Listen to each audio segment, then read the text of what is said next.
Welcome to the Moviegoers Society podcast, brought to you by Nerdtropolis, and I am your host, Sean Tajipour, the mayor of Nerdtropolis, and joining me is Drew Munhausen, the professional media and movie mastermind, who is still stuck at Fantastic Fest. Oh, no, I wouldn't say stuck, but I am still in Fantastic Fest mode. As you can see, I'm technically in their press space, which is set up in like some quiet rooms that's connected to the theater. So it's nice that they, we have a little spot that we can get away to. But yeah, still like knee deep in this festival. And I'm actually the room that I'm in.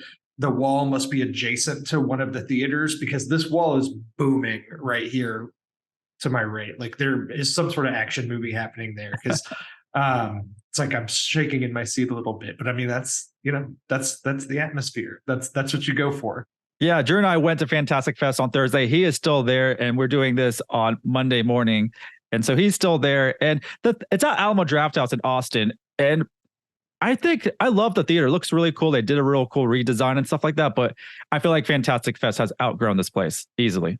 Yeah, it's tough. Like this theater has so much heart and like a lot of personality to it. But like you said, they've done some things to it that make sense logistically for as a theater operating normally. They used to have a big lobby and most of that is gone. And so now for the festival, you're pretty much either in the bar area or waiting outside.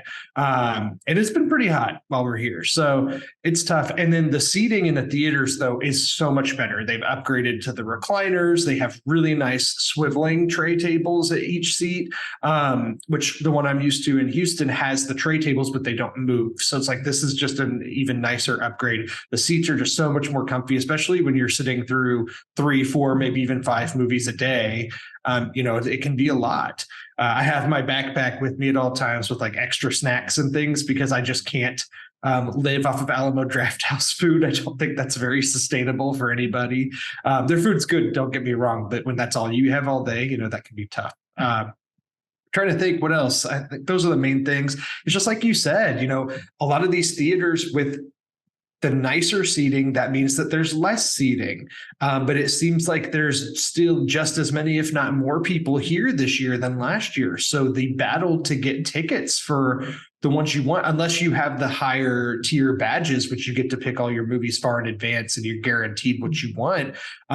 When you're us with the press badge or the basic fan badge, you get your choice of movies at 10 a.m. the day before. And the best metaphors, it's like a bloodbath going into it. Like you're at your computer and you're refreshing and you're trying to get the one you want. And sometimes it's like your computer's loading and then it's sold out and you didn't get what you want. So it's tough. But that being said, I've still gotten to see most of the things that I wanted to see. I didn't get to see a couple of the first secret screenings, but I am booked for a secret screening tomorrow night and The Creator. So there's some good things on the horizon. And I've actually been able to find some hidden gems. So it's everything is all good. Yeah, movie overload. And in this podcast, we dive in the world of cinema, exploring everything from beloved classics to the latest blockbusters. And we're on episode 11, and I'll talk a little bit about the Expen4bles 4. We're going to get into Toxic Avenger, and we're going to talk about 2 other movies. But like I said, this Fantastic Fest is a lot of fun if you love movies like we do. And there's just so much to see, so much stuff to talk about. We're going to talk about more movies from Fantastic Fest, probably on our next week's podcast on top of The Creator. And there's just so many movies coming out, Drew. But before we get into all of that, let's make sure everyone can connect with us online. You can find me on almost every social media platform at Sean Taj, and you can find Nerdtropolis at Nerdtropolis. And don't forget to visit nerdtropolis.com for your daily dose of movie news, reviews, interviews, and trailers. And Drew, where can they find you when you're not contributing to Nerdtropolis? You can find me at Drew Munhausen on all the different social media platforms. And Sean, it's like you said, last night, the Writers Guild strike apparently ended and they've come to an agreement. And because of this festival and swimming in movies, like I haven't even really had time to dig into that to see what all that means, because I'm sure that's something that we'll need to talk about and address in the future as we start to learn more. There's just tons of stuff going on right now, and I'm just underwater with movies. And yeah, they're going to finalize all that hopefully soon so we can get kind of a official statement of exactly what was done. Also, don't forget to catch up on my podcast, Nerdtropolis Mayor's Presents. That's on Spotify, Apple Podcasts, and the Nerdtropolis YouTube channel. And that's where I interview directors and actors and producers. I will be dropping a new interview with one of the producers of the Expendables 4 and also catch up on previous episodes of the Moviegoers Society podcast. Drew, like I mentioned before, you haven't seen Expendables 4, but I took my dad to me to the press screening, which is always kind of like a tradition. The past 3 Expendables movies, I've took my dad, and anything really Stallone related, I have taken my dad. It's always been fun. So we did have fun in this 4th installment of the Expendables, which is a radar movie, which is different from number 3, which became PG-13. But despite having a lot of fun and, it's a solid, entertaining flick, it's the worst of the franchise. Drew, have you seen the previous 3? I have. I've seen all of them. I did think the trailer for the 4th one, let's just say it didn't overwhelm me by any means. I too got a text from my father while at the festival asking if I wanted to go see it because he's interested in seeing it. But I'm here. So I said, hopefully when I get back, I'll catch it with him, even though you've said it's the worst of the franchise, and it didn't do too well at the box office this past weekend. It seems like it was kind of struggling a little bit. Yeah, not doing well at all. But I mean, with all these movies coming out, not every one of them can be a gem or be okay. But this is a solid, fun movie if you don't take it seriously and you kind of enjoy some of the actors in there. And like I said, I took my dad to watch it and we had a lot of fun, but it's definitely missing a lot. There's a lot of horrible CGI, looks like a video game at times, it's unfortunate, but also a lack of legacy action stars. They didn't really add anyone who we've seen before. Like we've gotten everybody in the past, so maybe they just ran out. I mean, you had Arnold Schwarzenegger, Bruce Willis, Chuck Norris, Jean-Claude Van Damme, Mel Gibson. I mean, it goes on and on. There's just so many that have showed up in this franchise. I don't know if that list is now gone, but they added a couple more people and they do an okay job, but don't add it. But I will say this. Jason Statham is so good in this movie, and it's his movie, to be honest. It is totally his movie, and his action in this is really cool. And there's a couple of scenes they set up which really focuses on his combat skills. Jason Statham's just one of those, even if the movie he's in is not that great, usually he's still pretty committed to it and good. The sad part is I can't even think of what it's called. The movie I saw a couple months ago that he was in, it was the Guy Ritchie movie that got delayed. Operation Fortune, I think is what it was called. And it's a fine movie, but he's great in it as usual. It's pretty fine. Yeah, I think he's always a highlight. And that really is what saves this movie is Statham. And that's a good thing and a bad thing. It shows you how powerful he is on screen. And he really offers a lot, but it's a radar film. So there's a lot of crazy action scenes and kills. So that does redeem itself a little bit on the fun level. So it becomes fun in a lot of aspects. And so that's why I did enjoy it, even though honestly, it's not the greatest out of the franchise, but it's something that you could go enjoy and it's mindless entertainment to me. And we need some of that here and there, to be honest, with all this other movies coming out and what we get. Sometimes mindless entertainment and a fun father and son bonding time is worth everything. And you don't get that with many movies these days, I feel like. You would think that with being at a festival for multiple days and seeing so many movies that when I get back, I want to break. And I'm like, nah, I still want to have those kinds of movies that I can watch and turn my brain off. So I'm looking forward to it. Even if it may not be the best, I'll still take a gander. Yeah, it's fun. It's definitely fun, but looking forward to see what you think about it. But I think everyone's on the same page on this 4th film is despite going back to the radar roots, it really missed some of the legacy stars and more better CGI and effects. But we'll see what happens with this franchise. I think maybe it's the end of the road of it, to be honest, but we'll see what happens. But based on the box office performance, I'd be surprised if they get another go at this. The Nun 2 beat it at the box office, and it's in its 3rd week of release. So people are still turning out to see The Nun. Yeah, and it's Valak. So yeah, some Valak's still killing it at box office, but it's also an awkward time right now. When you get August, some good movies, September, it gets a little weird in there because October is creeping up. And so sometimes they release some of these big horror movies and other films just at the cuff of when October starts. So, there's just too much going on right now. And just like a Fantastic Fest, so much going on. We're going to talk about 3 movies that we saw. We saw more than 3. I mean, there's a lot of movies to be seen at Fantastic Fest, but we wanted to obviously talk about the biggest one. We attended the world premiere of Toxic Avenger. And this is based on the trauma film from Lloyd Kaufman back in the day. It is a reimagining. And I'm going to say this again. It is a reimagining. It is, if you're expecting something just like the original or even the sequels, it's not going to come close to it. Peter Dinklage stars in this along with Kevin Bacon and Elijah Wood. That's a trio right there. I can tell you that. But Drew, let's go. What did you think about this reimagining of the Toxic Avenger? I thought it was okay. Like you said, a reimagining. So they're doing things different, but they're still trying to pay homage in certain ways. Like, obviously, the original is extremely low budget. It's extremely cheesy. It's going for the B movie feel and aesthetic and tons of over the top gore and gross out effects and things like that. And they do some of that here, but I feel like the movie kind of walks a strange line in the middle. Like, it's trying to be a bigger budget, wide release movie, but also trying to have some of those silly effects and, the kind of the classic trauma aspects of it that work to varying degrees. There's a lot more setup in this one. So like by the time you actually get to Toxie, you're like, okay, finally. And then even still, it's just like, I don't know. It just wasn't all clicking with me. It made me laugh. Like, there's plenty of humor to be found, and Peter Dinklage is good. I don't know. It just really left me wanting more. Well, it's a Toxic Avenger movie, and we don't get Toxie until maybe 35, 40 minutes in. And I guess maybe that's in Peter Dinklage contract. Like, I need this much amount of screen time before I turn into Toxie. And I think that's really maybe affected. I'm not sure. I'm just speculating some nonsense, but I just feel like it was too much of showing Peter Dinklage before he becomes Toxie.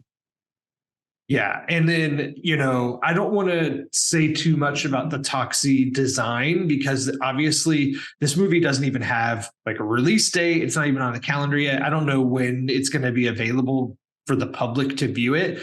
And with all the press photos they've released for the movie or publicity photos, they haven't actually shown Toxie yet. So like, I don't want to spoil too much about it. And I'll tell you this, there are spoilers out there. People that took a photo at some point towards the end and are slapping official logos from the fest on, making it seem like it's the official photo. It is not. It was not like allowed to take a photo of one of the scenes that, and that's what's floating right now. It is floating what he looks like, but it's based towards the end, what we saw at the very end where people had their phones out and they're passing it off as an official shot. So unfortunately, there is a pirated photo going around of Toxie if you really want to see what it is. I'll say the positives there are things that I like about the design and things that I don't like, but at least it's all practical effects and practical design. He looks gross and silly, and it's Toxic Avenger, so it's true to that. But yeah, there's still some things that for spoiler reasons I won't go into, but I had nitpicks about it for sure. Yeah, I had real problems with it. I didn't really find it that enjoyable just because outside of Kevin Bacon, Elijah Wood, and Peter Dinklage, everyone else they were showing me, I had no interest in the characters they introduced. And obviously some names that we don't even know. I just did not enjoy what they were trying to set up with it. And there's not that much action in the movie. There's some action scenes. And I mean, to be fair, the original didn't really have that much action either. And it can be slow at times too. But the movie's at its best when Toxie is flinging his radioactive gross mop around, and there's plenty of gore and like, let's be real, he's swinging this mop around and heads fly and things like that. It's gross and extreme, and those moments are funny and work and feel true to the original, but there's not that much of it really. When it's there, it's great, but I could have seen just a whole movie of that.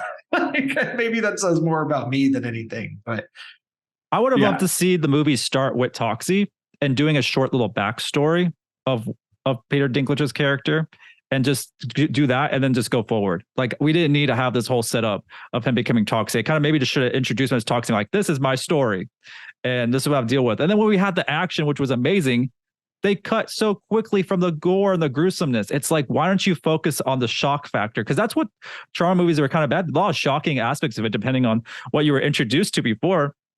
When I watched the original Toxic Avenger, I was probably 12 years old or so, and I was shocked by everything I saw in there. But yeah, Toxic Avenger has a lot of gore in it that should have been carried on and not give us these like small segments of what Toxic is capable of. And also, you know, Kevin Bacon is really cool in here. His villain's very strange. Elijah Wood's character is very interesting, but we don't really get much from him. He's kind of like one of the henchmen. And other than that, I just didn't feel like this movie was necessary. If you're going to have that trio for Toxic Avenger, give us something extraordinary. I don't know what the budget was. We assume it's higher budget, obviously, than the original, but at times it felt like a very amateur movie at times with some of the scenes and effects they gave us. I was just like, this just seems like something from the 90s. Someone had some money to make a fan film, and this is what this became. And that's not really what people are wanting when you're doing Toxic Avenger in 2023. And if it even comes out in 2023, we'll see. It's early on in the movie. It's like you said, there are some parts with the editing that felt a little chaotic that kind of gave me whiplash. I'm like, okay, was that intentional? Was that a mistake? But the way I've always learned it in the classes that I took back in school is like, if you notice the editing in the movie, that typically means that something was done poorly. Like you don't want to notice the editing. If you don't notice the editing, that means it was done well. So when you do notice it, and there are a few points where the movie where I was like, that seemed a little off, or I wouldn't have done it that way. And I don't know. It's just, like I said, a little chaotic. And it's like the beginning is somehow stretched out too long, but also rushed in a weird way. It's just, it's odd. But like at the end of the thing with me is like, when I start really digging into it and wanting to like critique it and tear it apart, I had to take a step back and be like, it's a Toxic Avenger movie, and really think about like what they were going for here and what the original is. And the original is a cult classic and it's dear to people's hearts, but like it's not like it's a an Oscar-winning flick by any means. No, it's not a $1 billion IP or anything. But like I said, when you have that trio of cast, you expect of something extraordinary, and this just didn't do it. I just feel like this is a Legendary film. I believe Legendary helped with this film. It is. I don't know if this is going to get a theatrical run. I'm maybe with, Legendary also does a lot of Godzilla stuff, and then Apple is working with Legendary to do their Godzilla series. I can maybe see this jumping on Apple TV somehow and just being on there, and maybe a short theatrical run. I don't see how this is going to get a full run. Yeah, we'll see. I'm interested to see what they end up doing with distribution. It's telling that we've been able to see the whole movie, but there's no trailer, there's no additional news. So we'll see. And just to comment on Elijah Wood, because the photos of him are out there, the official ones, and like the makeup design there and everything is really good. Like he looks really creepy. There's a lot of people that are joking about how Frodo has become Gollum and things like that. Penguin too. He looks like if they did a penguin for a new movie, they should get Elijah, because that is perfect. He does. Yeah, he looks great. And he's good in it, but he's like probably the most underused of the people in the cast. Like I could have used more of him, but yeah, it is what it is. Like I'd say, I'm trying to think. Let me pull up my Letterboxd to see what I gave the movie, because we can look at our star reviews. I gave it a 2.5 out of 5, which I think is what you gave as well. Yep, I gave it 2.5, 5. Just not what I expected. If they want to make some money on this, if they're afraid that it's not going to do well theatrical, just do a double feature with the original and this one and get people in and make it a special event and just run it like that. Because this doesn't hold anywhere close to the original. So that's what I'm just going to leave it on that. But I have seen positive reactions out there. There have been people at the fest that were pretty high on it, which is great. Like I'm happy for them. I just felt a little bit underwhelmed by it. And I just watched the first one, or the original one, recently, and thought it was super fun. I mean, of course, parts that haven't aged well, but it's like it's a silly good time and dumb and gross, and this one has aspects of that too. But at the end of the day, it's just when it was done, I felt like it was it was kind of disposable. Yeah, it's fine, but luckily we got to see a movie that really we enjoyed, and it was called Strange Darling. And I was excited that this movie turned out to be really good. And it's a it's like a cat and mouse thriller. It's based on apparently true events that took place in Oregon surrounding a serial killer. And I was in for the ride, especially how it started. And I really enjoyed this one too. And I know Drew did as well. It's directed by J.T. Molnar and it stars Kyle Gallner and Willa Fitzgerald. And it's a really good cast too. There's some supporting cast as well, but these two really pulled it off. And I don't know if this is a spoiler. I don't think so whenever it comes out, but it's a 6-chapter film. It's how it's broken up and it's shown out of order. And that's where I'm just going to leave it at that. But it is a great narrative, really fun. It's filmed on 35 millimeter, which is really cool. And I just felt like this is probably one of the best shown at Fantastic Fest. I have seen a lot more movies since this one, and Strange Darling is still probably at the top of my list as one of the best movies, if not the best, that I've seen at Fantastic Fest so far, especially because it was so unexpected. And that's the whole joy of the festival, right? Is like seeing something where you have no expectations and you're blown away by it, or it's this hidden gem. And that's how I felt about this one. Like you said, I didn't know going into it. I think it's okay to say that it's told out of order because like that's a huge, the whole movie structured that way. But not knowing that going into it, when it comes up with the title and it says a story told in 6 parts or something like that, and then it comes up chapter 4, and you're like, oh, okay, we're told in the middle of this, and it's actually a really brilliant storytelling device for this in particular, because I just didn't know where it was going, and it my expectations would be constantly defied. Worth noting, this movie was shot by Giovanni Ribisi. The director said that in the interviews, and I thought that was pretty neat. It sounds like they have become friends, but Giovanni Ribisi is the actor in Avatar and all kinds of other things, is the cinematographer here. So kind of a fun fact about it. Yeah, this movie was definitely a highlight for me. And yeah, it is shot beautifully, and it puts you on the edge of your seat. You don't know where this film is taking you. It is really great. And I think this is just kind of its world premiere, and they don't really have a studio behind it yet. It's a Miramax film, but they don't have someone that is going to put it on theaters just yet. It literally, in the screening, it had like at the beginning, TBD distributor here. It's kind of funny.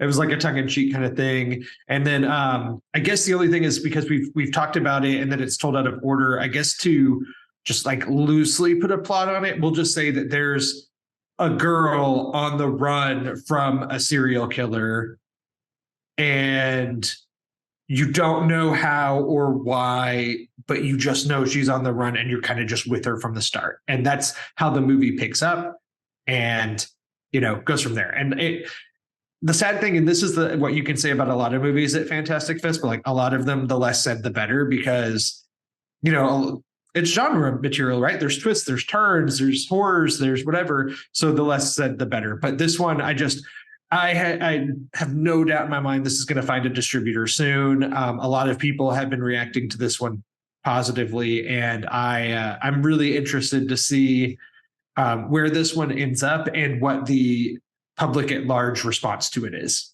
Yeah, and it's very interesting at these festivals to see a movie start like this with not having someone to distribute it yet and showing it at a festival, and then like, what's the process? It's something new to me. I haven't really looked into, but I love hearing about how it gets picked up and distributed and how the audience, feels about it. It's like, this is just the beginning steps. After you make a movie, you're not done. Like, there's so much more to do after you complete a movie. You got to show it to people. You got to get some interest in it.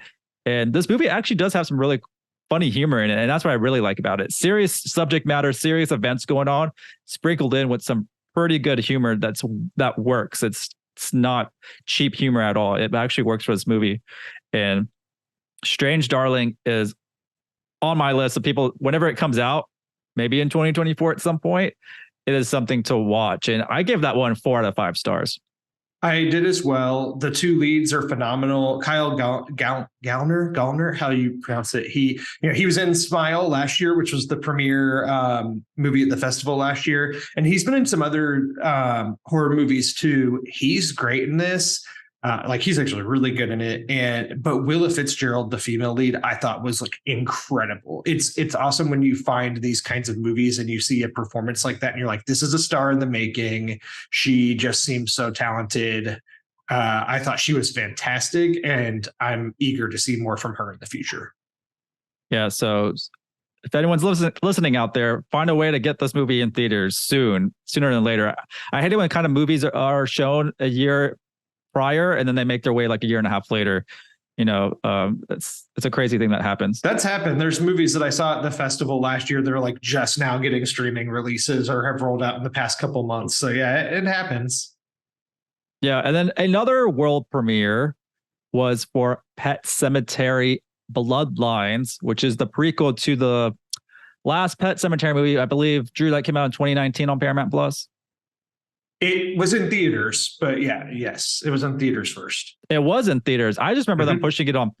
So was it in theaters and Paramount Plus at the same time? Because I think that's what they did. I think that was pre-Paramount Plus. I think it was an early one, or that might have been when it was still CBS All Access. I don't know when Paramount Plus launched, but I know I saw it in theaters. That was back in the days of my AMC A-list account, because I had Jason Clarke in it, and it kind of spun on the original novel and book, where in the book, the original novel and the movie, the first movie, where in the novel, the family, they have two kids, and the young boy is the one that dies and they bring back. And in the reboot or reimagining they did in 2019, still based on the book, they did change it, and it's the daughter that dies and they bring back. And this Pet Sematary Bloodlines acts as a prequel to that 2019 version, although not that really matters. There's not really anything in it that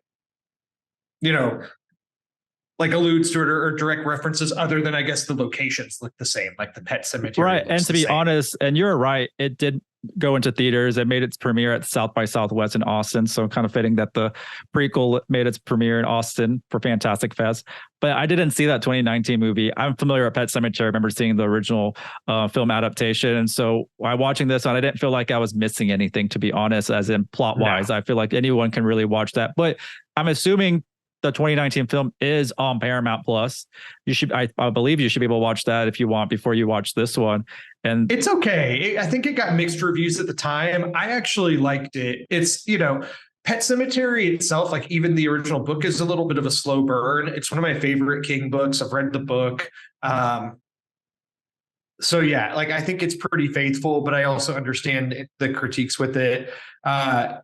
But basically for Bloodlines, I'm not saying you have to have seen the 2019 version of the movie, but if you've seen the original movie or you've read the book, like as long as you're familiar with the basic premise of the original, you should be fine going into Bloodlines. And this one really delivers stuff that's not seen in the book. I think they just create some new backstory about it. I'm not sure where I believe this is a totally, completely fabricated prequel, written by the director. So this is an original story. It's not based on a work of King. There are things in the original book and stuff that maybe allude to these events, but yeah. Yeah, and this Bloodlines takes us to 1969, and also actually a little bit further back with some of the flashbacks and some of the backstory they're giving us. They kind of show a little bit some of the origins of the Pet Sematary and how much it's haunted this town and being problematic and what's it all about. That's a pretty good cast in there. I don't do horror movies.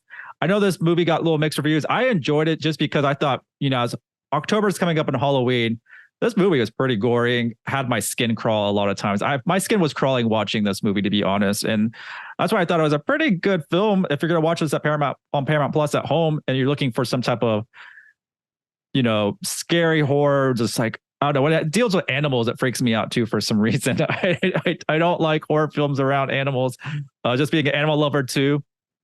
And this is the premise is just creepy, because the Pet Sematary works on pets and people. So it is definitely very creepy. And there's a lot of times where I just had to look away. There's a couple of scenes, I think Drew, you might know, I don't know, but it's a couple of times I just had to look away and I was like, this is taking it pretty far.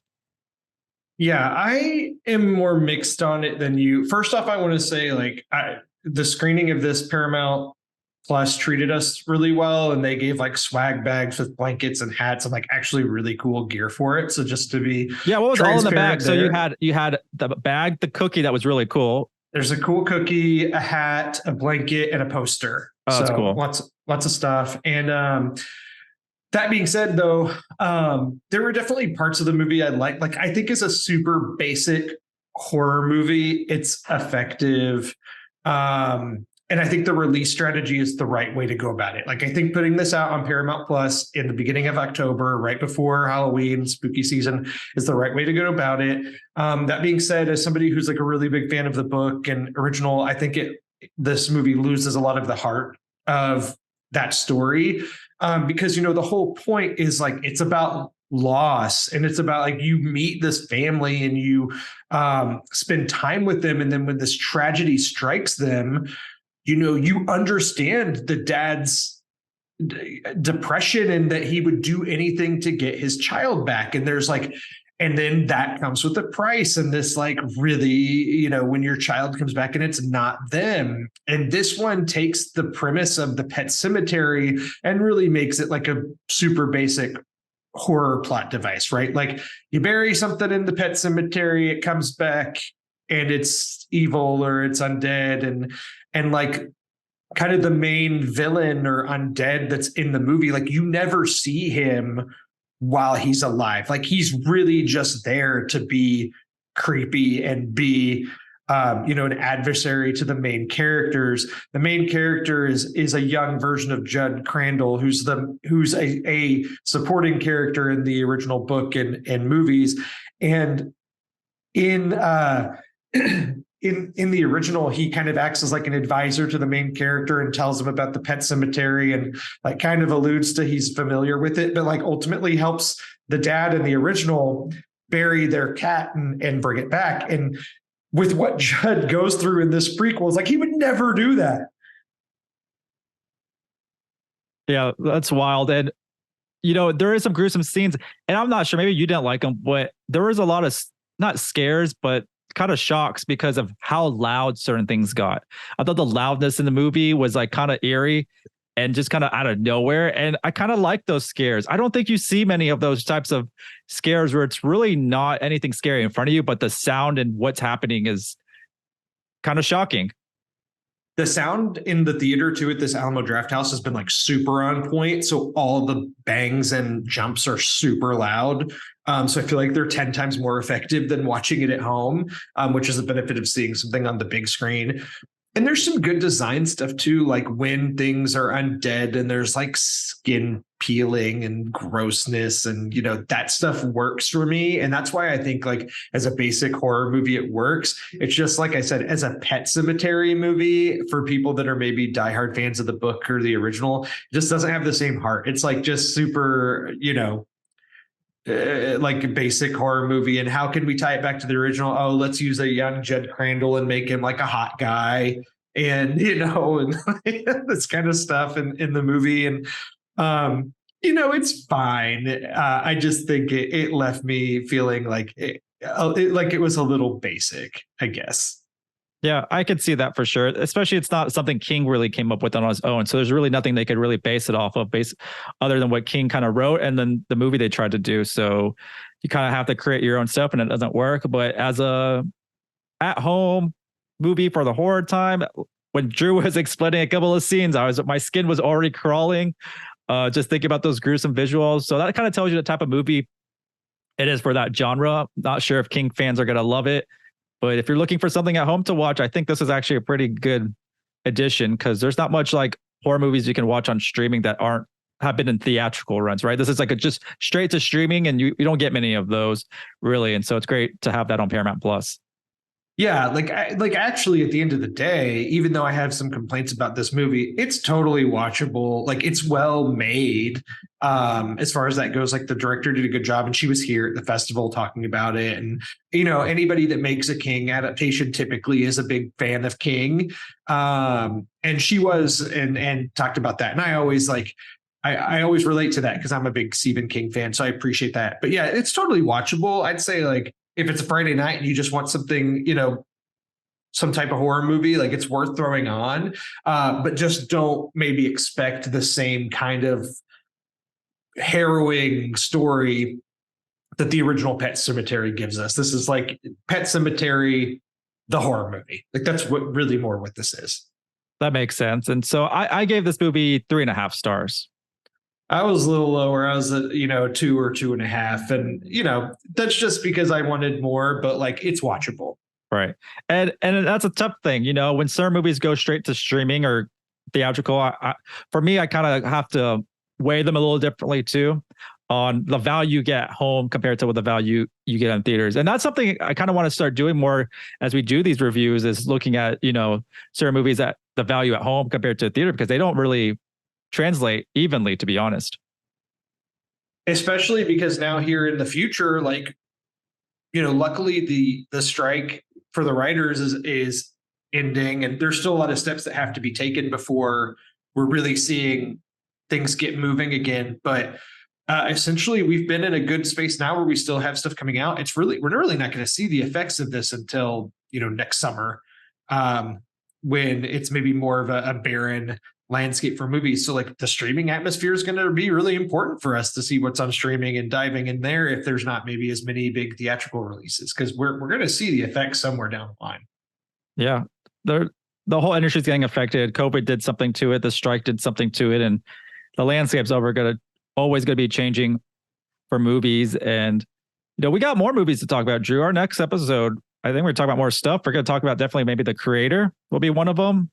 I actually have my tickets to see it tomorrow night, and the buzz that I'm seeing online is really positive, like overwhelmingly positive. So I'm a little bit, I'm just going to be transparent. I'm a little bit mixed on Gareth Edwards stuff. I wasn't the biggest fan of the Godzilla movie that came out in 2014. Like I thought it was okay.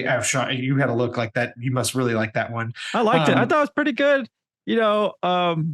That was okay because it had a human story to it, and I was okay with that. And then they really kept with the human stories in the Godzilla films and the Kong films. I'm like, no more. The first film, do the human story. After that, just give me just isolated monster fights. I also saw that movie, that Godzilla movie, with a couple friends, and one of them that was sitting directly next to me potentially had a little too much to drink before the movie, passed out within like the first 10 minutes, and legitimately snored next to me the entire movie. So I will say that probably had an effect on my viewing experience. Also Rogue One. Now I know there's a lot of kind of behind the scenes stories of Gareth Edwards and what happened with the directing job there. That being said, like I've rewatched Rogue One since seeing it in theaters, and I like it more. But I'm not the biggest Rogue One fan either. And I know JC, who was a guest on the show a few weeks ago, would probably be really mad at me saying that, because I think he's a really big Rogue One fan. But it wasn't my favorite of the Star Wars movies. So it's like, I'm just excited for Gareth Edwards to get a shot in a totally original premise. This isn't, existing IP. It's not Godzilla. It's not Star Wars. This is its own thing. And I think that the trailer for it looks stellar, like better than it has any right to be. So I'm trying to be keep myself reserved, but I think it looks fantastic, and we'll be able to talk about it on next week's show. Yeah, and I'm hoping we can also talk about The Last Stop in Yuma County as well. I watched that one a little early. Drew, you'll be watching that, I think, tonight or so. That's right. So maybe a couple of those, and then see what Drew thought about the secret screening he's going to, maybe a couple other things. I know he submitted some reviews for some other movies he screened at Fantastic Fest that we'll have up at nerdtropolis.com. I could talk about it a little bit more next week when we're doing more of a roundup, because I did see Eileen, which was a movie that premiered at Sundance earlier this year that stars Thomasin McKenzie and Anne Hathaway. And I really enjoyed that one as well. And I think it's one of the best Anne Hathaway performances I've seen in a really long time. But I'll just leave that as a little teaser for next time. But I did write a review for that one, so hopefully it'll be up on the site soon. I think that one actually gets released wide closer to Christmas. So that one will be out in theaters. Yeah, there's plenty of movies to talk about when you come to the Moviegoers Society podcast. We have too many movies to talk about. We can't always mention them on every podcast episode, but we try to. So if you haven't yet, check out our previous episodes and check out my podcast, Nerdtropolis Mayors Presents. And once again, Drew, where can they find you? You can find me at Drew Munhausen on all the social medias. You can follow me on Letterboxd and check out all the things that I'm watching here at the festival, because I am logging every movie as I watch it. Sometimes I'll put a little, snippet with it of, something snarky or something dumb of what I thought about it. But I try to update it as soon as I've seen things. And also weekly over at Fresh Out the Podcast with the Fresh Out the Box guys talking about movies and TV and video games and everything. I actually won't be on the show there this week because I'm at the festival. So Gary and Jahan will be doing something else. But that's where you can find me week to week. Yeah, tons of movies happening. I'm excited for the rest of the year. There's a lot of great titles coming, and we'll be talking about them on this podcast. So thanks again for joining us for another episode of the Moviegoers Society. Once again, I am Sean Tajipour, the mayor of Nerdtropolis, and we will see you at the movies.